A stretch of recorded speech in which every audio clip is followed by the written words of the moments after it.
What's going on, internet people? This is EDC Gear Guy here, and we are doing a knife review today. And yes, this is the Cold Steel Karve with a K. Not a lot of reviews of this knife online, I've noticed. So being that I've had one and I've carried it, not extensively, but enough over the past couple months, I figured I'd do a review, let you guys know what I like about it, what I don't like about it. And let's get into it. So what do we got? This is made by Cold Steel. This is the new Cold Steel since the takeover. This is not a Lynn Thompson Cold Steel. It is 3.8 millimeters thick as far as the blade stock goes. So not super thick, not super thin. It's a black stone washed finish, which if I'm going to have a black blade, I prefer that. Preferably, I do prefer that there's an option that I can get it in a regular stone washed without the black. Would be my preference, but they don't make it, at least not yet. This is a 3.75 inch blade, so 3 3/4 inch blade. A lot of people would say this is a big knife. Oh, it's a huge, there's knife reviewers like, this thing is huge. They would say that if they were reviewing this knife. Yeah, this is not huge. For me, this is a medium-sized knife. I carry large knives. I carry 5-inch plus blades pretty much every day in my right side pocket. And I carry something between 3 and 4 inches, usually 4 inches, in my left pocket as sort of my EDC blade. So this was carried in the left pocket. As you can see, the clip is set up for left pocket. So anyway, fidget friendly, as you can see, because of this super cool locking system, the Atlas lock, which is Cold Steel's new special lock. This is OS 10A, and it is designed after a Viking sax style blade. And you can see that. Some people might call this a modified a reverse Tonto or a extra long sheep's foot. But no, I say it's a sax blade too. And in fact, I believe the prototype for this blade was called the sax. So there you have it. It's a sax blade. Deal with it. The open measurement of this knife is 8 5/8 inches. That's right. 8 5/8 inches. The closed length of this blade is 5 inches. So yeah, I mean, it's under 9 inches. You can't call this thing big. I can accept that you can call something big if it's a 9-inch total size blade. Like, for instance, the Ojumbo. I believe, well, no, I bet it's about the same, isn't it? Let's see, I thought this was 9, but I don't know. Again, this is the Ojumbo. People, this is a big, it's called Jumbo. It's huge. No. And that is, yes, wearing the the poor man's wave feature. I actually have not a snaggletooth. God, what is the other one called? 5x5 makes it. I'm sorry. My brain is like melted today. It's just so hot around here. But anyway, cool knife. This is my Marshall blade that I'm carrying today. Super small blade for me to carry. But I'm wearing shorts. I'm not leaving the house. I look for excuses to carry the Ojumbo because it costs $200+. And I never use it because it's too small. So I'm using it today. Pickpocket. That's the thing they make for the Ojumbo. So if you don't want to use a zip tie, which by the way works really good, and it works great in all pockets, whereas your snaggletooth doesn't always work in certain pockets. Like the shorts I'm wearing today, the snaggletooth works like shit on the shorts I'm wearing today. So, but you know what? The zip tie works great. So what are you going to do? Okay, so you get a closed measurement of 5 inches. It is the Atlas lock, which I'm not going to go through what the Atlas lock is. You can go look it up. It's pretty simple to understand once you see it. Yeah, I mean, once you understand how it works, sort of in a kind of sort of way works like their Atlas lock in the sense that it distributes the weight on, your main pin up top. Yeah, in some of the models it does. Other models, I believe it locks into the blade itself. It's very strong. There is a guy online, great channel, by the way, Gideon's Tactical, really reviews a lot of knives, and he gets into it. I love that channel. I haven't missed one of his videos in a while. He was able to take one of their other knives and hammer the ass end of it down on like a stump to where the spring popped down enough that the blade came down. The blade, this is how far down it has to go to bring the blade down. You bring it about halfway from its starting position. Let's see if we can get it there, and you'll see. Little more than halfway. And it will drop the blade. I don't think I'll ever have that trouble. They could have put a little bit of a stronger spring. I could see that. Why not? I mean, it's cold steel. You'd think they would have, because they overbuild the hell out of everything. The suggested retail price of this knife is $129.99. And you do see it for sale for that much at a lot of places. I really had a hard time buying this knife. This was in like my cart 10 times over the past couple months. Well, I mean, I've had it for a couple months, but before that, 4 months, I had this thing in the cart and I was just like, if it was another brand, that would be a totally reasonable price for a knife that's built this strong with, this much steel. It's AUS 10A steel. And other cold steel knives that are AUS 10A that are freaking 2 or 3 times bigger than this thing cost half as much. So in my mind, I had a really hard time paying $100, or actually at the time when I first saw it was like $107 for a knife this small with AUS 10A. Just couldn't do it, man. Just couldn't. Even I really wanted this knife because I love this blade shape. God, I love this blade shape. It's a great blade shape. Really is a great blade shape. This knife has me written all over it. If this had a regular stonewash blade, it wasn't black, and if it was 4.5 inches or bigger, or just 4 inches even, a 1/4 inch bigger or larger, this would be a huge win for me. And I'd have paid $150 for it. But I waited until there was a sale on it. It went down to $80. I think it was on Midway USA. If you want to get cold steel knives, you got to go check Midway and go to their clearance section, put in knives and tools, click on knives and tools, and there's always a ton of cold steels that are way below the price everybody else sells for. Your second best bet is going to be Amazon, of course. There's no counterfeits of this yet that I've seen. Be a hell of a knife to counterfeit. It would be expensive to counterfeit. I don't think we will see them. If you look at the blade, you can see where I've been stabbing it up to here. And yes, that is a really crooked arthritic finger I have. So I've been stabbing all kinds of stuff. I was starting the holes in drywall with it. I've been working with it. We put this thing to work, and it is a great work knife. This coating is amazing. I beat the shit out of this thing. I can't believe there's not at least permanent lines in this. Sharpening big pencils and stabbing it into drywall and twisting holes and cutting, then I'd clean it up and just cut a ton of food and steak. And I was cutting plastic tubes for the end of a vacuum cleaner, like really tough plastic. This thing is crazy good. And this AUS 10A is awesome. Cold Steel's AUS 10A is as good as high-end steels from other companies. It just is. I don't know. Everybody says, they must do a great heat treat. They really must do a great heat treat because this thing's tougher than nails. Not tough as nails, tougher than nails. All right, so you have this kind of straight-looking bottom on the blade, but I'll just get my phone out to show you. Let me get up. Here we go.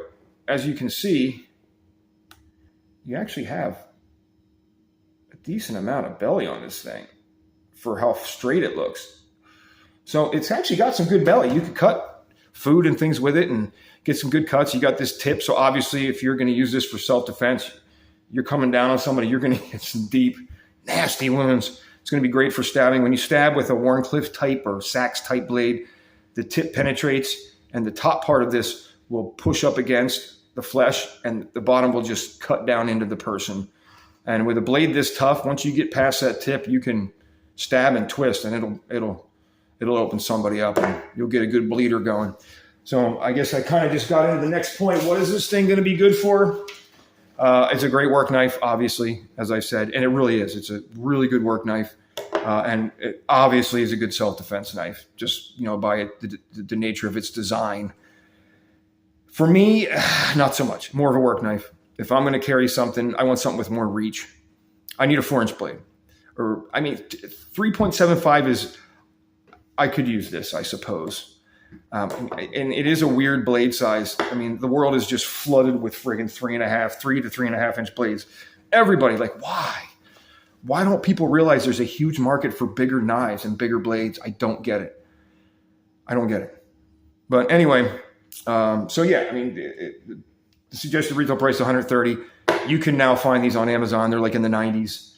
I suppose it is a good deal. I wouldn't pay more than what I paid for it because I think I have just about every cold steel folder they've ever made for the most part. Even the old ones from back in the 90s and stuff. I have a bunch of them. Not a bunch, but a few of them. I had a hard time. I was not going to pay $100, $90, even when it went on sale for like $93. I wasn't going to do it. If I can buy a Voyager, or if I can buy a Recon 1 with, S35 VN steel for the same price with way bigger knife, way cooler knife, in my opinion, way more steel. No, G10, no, I'm not going to spend it. I even feel like I kind of shouldn't have bought this for $80. I'm glad I did because I love the knife and I carry it frequently enough, mostly because I just wanted to do a review on it and I wanted to see what it was like, but I like it. Ergos are pretty cool on this thing. It looks squared off and blocky. It's not. It's rounded off where it needs to be rounded off. Ergos are comfy. You get another great part about having a snaggletooth. It gives you a thumb ramp that's just awesome. It fits my hand well. Everywhere they show it fits the hand. Nobody carries a knife like this. You always sort of pivot a knife in your hand.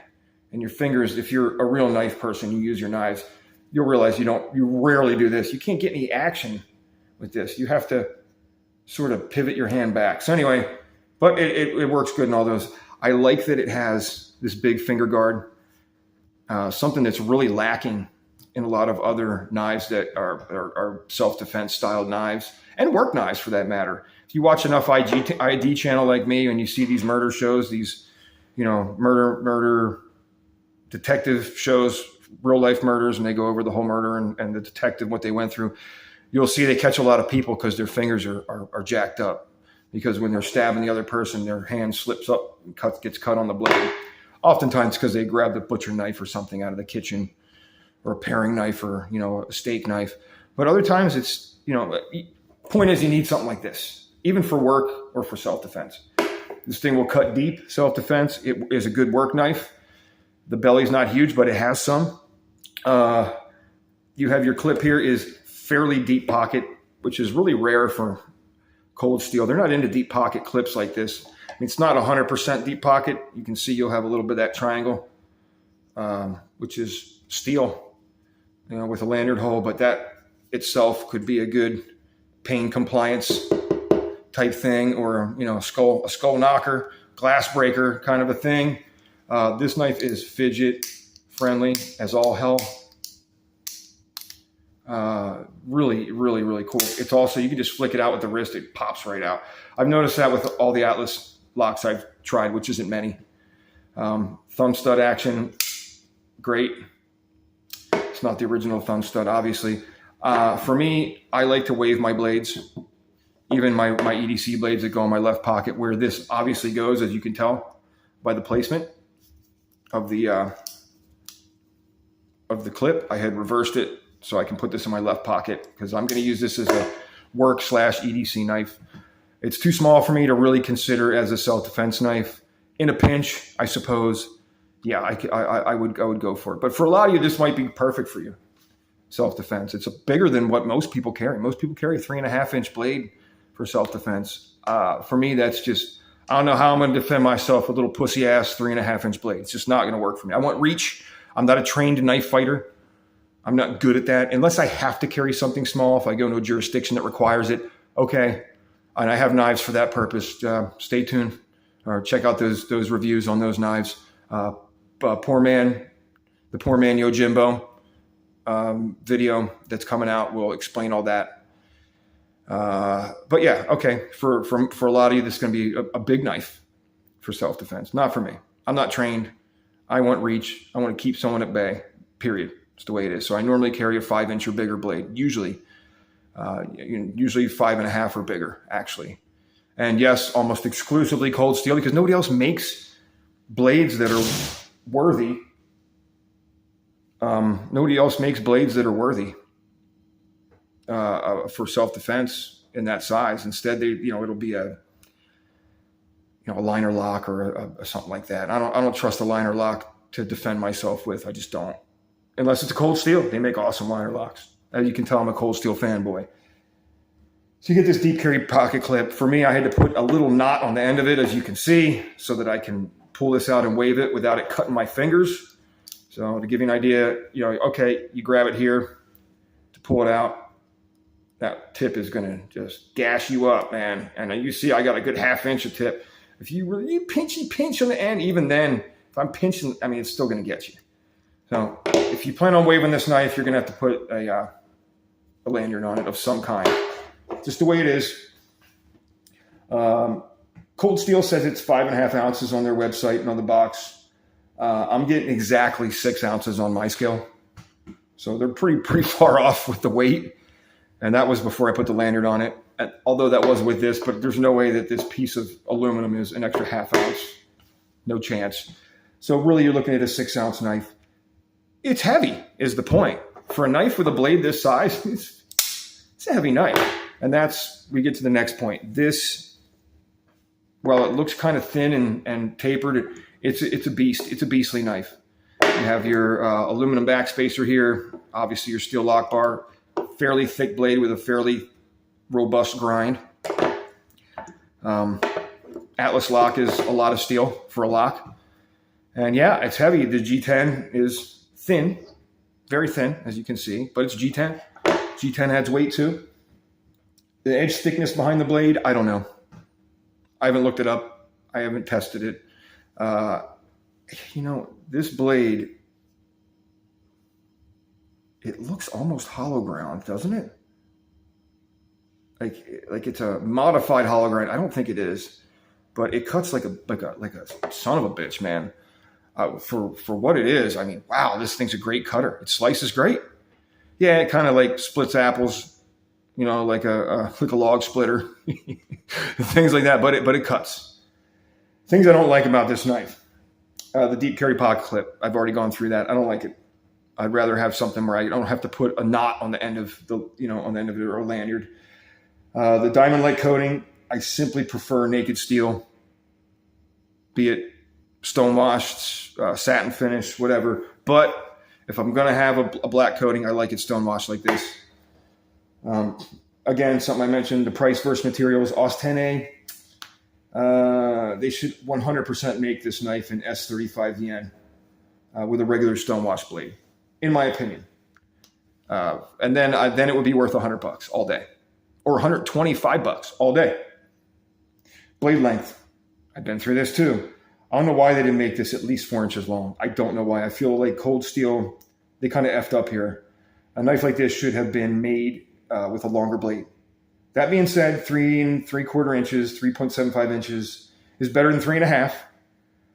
That 90% of all large size knives are, according to other people, folders, that is. Anything under 4 inches is considered medium size to me, and my carry lifestyle, just the way it is. Things I do like AUS 10A steel. I love it, especially Cold Steels.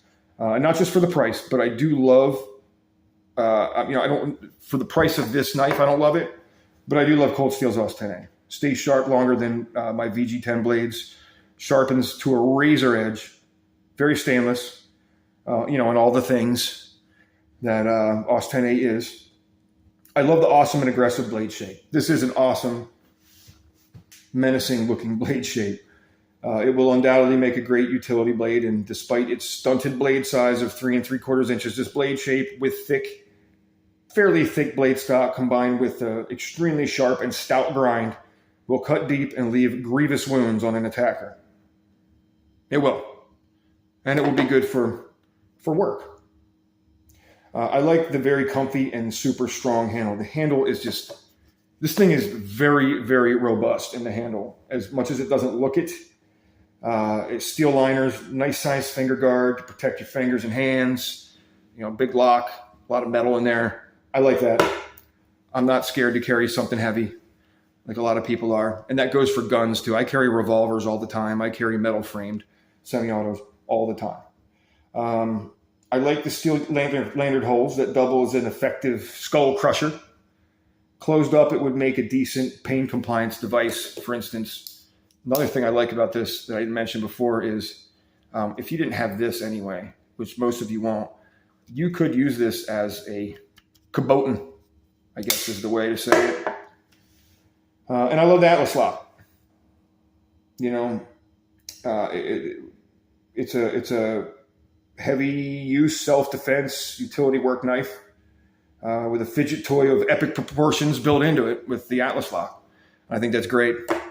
How about, if you look, this is the other issue I'm having. I need to like super glue the knot so it stays. Anyway, you can take it off so you guys can take a look at it and see how it is without the lanyard. Is there any competitive options or, replacement type knives for this thing? There really isn't.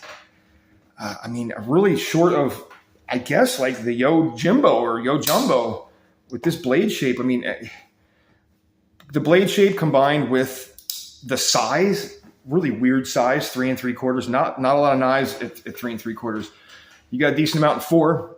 You got a million at 3.5, but in the middle there, you don't see a lot of blades this size. So there's really no, competition for this knife. All the Atlas lock blades are either way bigger or smaller. This thing, the G10, like the style of the G10, the milling on it is totally different. The way this thing is built is totally different than most knives. They really could have put something grippier than this really smooth G10. It's G10, so once you put your hand into it, it grips. It's one of the weird things about G10 that you gotta love, and micarta. But they could have put some. They put texture. They texture the shit out of everything else. I don't know why they didn't do that with this knife, but I guess they're trying something new. It's just it's different. So there's no competitive options for this knife, really. There's kind of things, but they're all smaller or bigger, and they don't have the same lock. Generally, they don't have a lock that's even close to as strong as this. So yeah, this thing kind of stands on its own, and it's super freaking cool. And if you don't mind, if you think it's worth it to get OS 10A, which in my opinion is better than VG10, and just about, and other people would totally disagree with me. I use my knives. I beat the hell out of them, and I beat the hell out of my Spydercos. I beat the hell out of my Cold Steel. It's not even a competition. Cold Steel's OS 10A stays sharper longer. It is tougher. It is a better work knife. Yeah, you slice apples better and do fine detail work probably with, a Spyderco. But this is, if you want a knife that, you can bring into the apocalypse with you get a Cold Steel. And this would be a cool knife for that. As a prepper that I am, I could see carrying this around, long-term in a grid down situation because of its toughness and its sort of simplicity as well. But anyway, that's the Karve. Let me know what you guys think. If anybody else has one, let me know what you think, if you agree or disagree. I'm totally up for criticism. Absolutely. I would recommend this thing. I have put the blade on a really fine ceramic rod and a strop one time since I've used it. And it is crazy sharp. Let's see. The paper test is so kind of cheesy, but it's very sharp. Let's just put it that way. This thing will cut. It's wheel cut. It's wheel cut. And it's cool. It's pretty. And it's beastly. It's pretty and it's mean looking all at the same time. Like I said, there's a menacing kind of appearance to it, which I enjoy as well. And would I buy it? Would I recommend buying it? Yeah. Yeah. Honestly, compared to other knives made of the same materials that are, I guess, kind of around the same size, even though nothing really is. Everything's a little bigger, a little smaller, mostly smaller. It's, other knife companies would charge a lot more for this knife. So yeah, it's all in all, it is a good deal. For me, I'm kind of a cheapskate, and I bought too many knives from this company, like I said, to feel like I'm getting an awesome deal at $100 for this thing. But all in all, it's a pretty good deal for what you're getting. And other knife enthusiasts would probably agree with me. So thanks for watching. Like I said, comment, subscribe, please. This is, I got a lot of knives to review coming up. Woof. I got piles of knives to review, a lot of cold steels. If you're a cold steel guy, you're going to want to subscribe, because I'm gonna be reviewing all those cold steel knives you've been, jacking off to and never don't want to buy because you're afraid to spend the money. I'm going to be doing reviews, and I'll tell you the honest truth about them. You're going to get no bullshit reviews from me here, and that's just the way it is. And we will. This is the Cold Steel Karve. Pretty cool knife. We'll see you next time.